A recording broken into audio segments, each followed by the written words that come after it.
Welcome, everyone. I'm Kimberly Bushman, and this is the Intentionally Intuitive podcast. In this episode, we're going to take a look at the new moon solar eclipse that's happening on April 8th, 2024.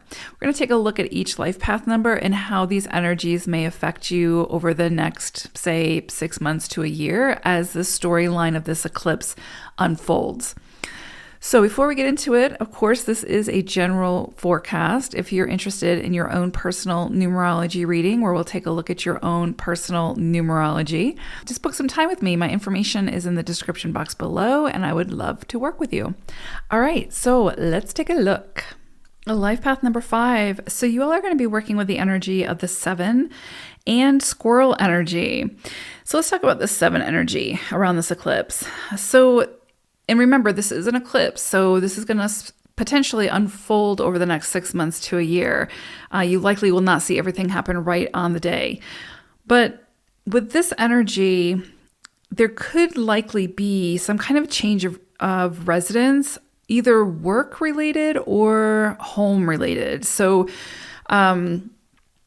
since we spend so much time at work, you could see a change that because of your job, you have to move locations, or you're moving quite literally, physically, your job situation, right? So one company to another, so there's a move there. So you could see a change come up in where there's been a sense of security, maybe some kind of change there, which is not uncommon for 5s. If you're a life path 5, typically when someone's a life path 5, they either move locations frequently, they change jobs frequently, they change relationships frequently. There's a lot of change in a life path 5 energy. So this is not, anything new for you all, likely. So anyway, that could potentially be coming up for some of you.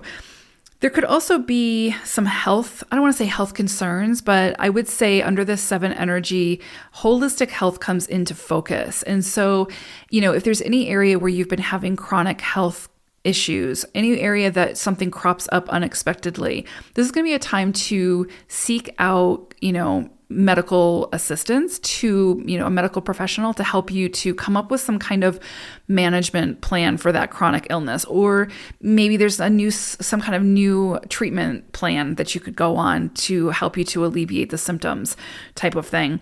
But I would say under this illumination, just pay attention to anything health related. And I would say holistic health, right? Body, mind, spirit that crops up for you that just get your attention. And I would say don't ignore whatever that is. I would say get it just checked out just to make sure that if it is something where there's a easy solution or even a not so easy solution, you can at least get on top of it.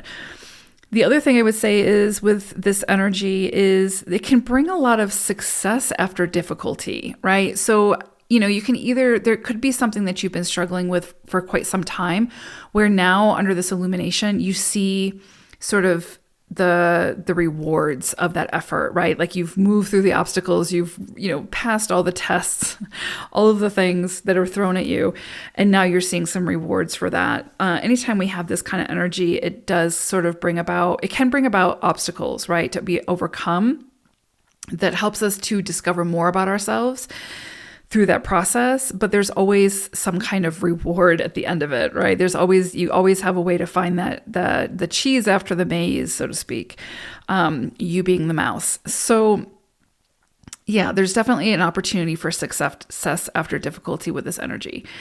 And if you don't see that come up now, you could see it over the course of the next 6 months to a year, where some things that you move through over this next period, just know that there will be a solution. There will be some kind of success associated with it. So just keep going, keep investigating, go deeper into whatever it is to find that solution. The 7 is all about going deeper, right? It doesn't take things at face value or surface level.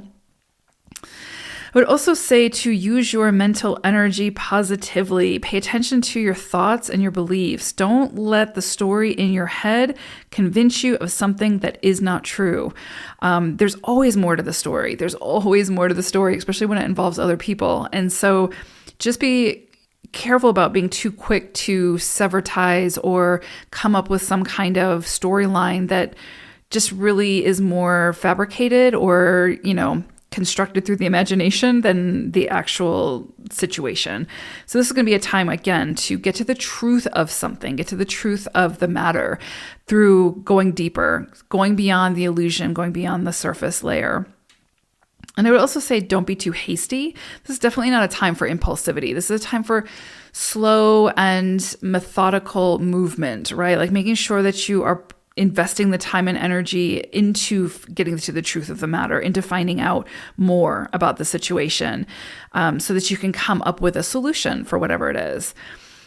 Legal agreements could definitely come into play over the next 6 months for you all. And that can be, any, across the board, marriage, adoption, divorce, buying or selling a house, whatever, any, just new contracts for work type of thing that can come up as well. What I would say, because you're in a 7 cycle, is just be really mindful of reading through everything. Just read the fine print. I would even say in a 7 cycle, make sure that if there's a legal proceeding to, have a professional get their eyes on it, just to make sure that your best interest is also being taken into consideration. That's really, really important. And sometimes with 5 energy, we don't really want to put in the effort. We're just like, okay, I don't have time or energy to deal with this, so I'm just going to trust this person or this entity or whatever. I would say in a 7 cycle, it's not that you should be distrustful. I'm just saying, just have a set of eyes on it, just to make sure that your interest is also being taken into consideration, and that you're not being scammed in some way or taken advantage of in some way. The other thing I would say is this is a great time to come up with some kind of some way to move your body, to just put yourself into action in some way, especially because this is a solar eclipse. It's happening in Aries. It's a new moon. So there is this very fast moving energy that we're all going to be working with. For you all, because it's 7 energy and it's a lot of times focused on health, especially mental health as well. Just move your body. Find ways to move your body that feels good, whether it's dancing or just going for a walk or getting in nature and just going for a stroll or whatever, going to the gym. I don't know. Whatever works for you. And it's not so much about how you look, it's about how you feel with this energy. And so a lot of times moving the energy by moving our body, it gets us out of our head, right? And it kind of disperses the energy a little bit. So that's a great way to do that. Okay, and then, and I would also say along those lines, if you feel like you're too in your head, you're being over analytical, you're overthinking something, just go for a walk, do something, move your body, and you kind of move that energy. With squirrel energy, I would say this is very much aligned with that, right? We think of squirrels, it's a very frenetic energy, it's a fast-moving energy. It's very aligned with 5 energy a lot of times.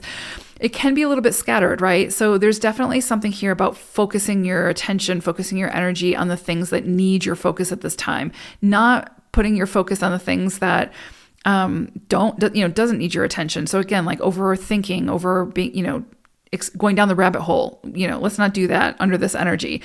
And with squirrel energy, sometimes it can be a little bit scattered. So I do think that it's, continue to be that free spirit. Don't overly restrict yourself.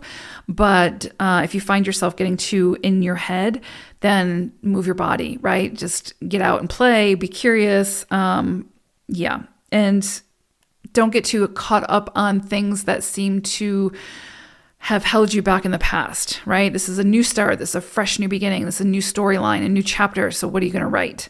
The pen is in your hand, so to speak. So beautiful energy, 5s. I love this for you guys. But but I would say again, just be methodical, be grounded. And read the fine print. All right. I hope it's a great one. Take care. Bye for now.